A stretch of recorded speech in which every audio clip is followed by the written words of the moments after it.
অবস্থানটা হচ্ছে এরকম যে এটার যে আপনার গাইডিং যে এমওইউটা সেটার মেয়াদ শেষ হয়ে গেছে, সেটা আমরা রিনিউ করবো। এটা হলো প্রথম কাজ, রিনিউ করবো আমরা, রিনিউ করবো। তারপরে স্পেসিফিক প্রজেক্টের ব্যাপারে তো আরো অনেক ডিটেলস আলোচনা লাগবে। তবে বাংলাদেশ অবশ্যই তার নিজের স্বার্থে সিদ্ধান্ত নেবে, এটা আপনারা নিশ্চিত থাকতে পারেন।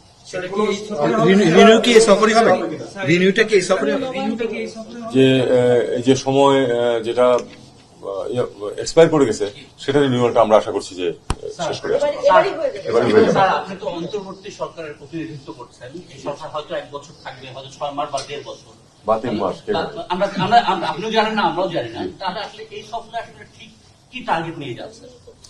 দেখুন, চীনের সাথে বাংলাদেশের যে সম্পর্ক, এটা আসলে খুব সরকার স্পেসিফিক না। কিন্তু ইস্যুসগুলিও আপনারা জানেন যে এটা কোনোটাই 1 মাসের বা 1 বছরের ইস্যু না। ইস্যুগুলিও অনেক দিনে অনেক পিছন থেকে হয়ে আসতে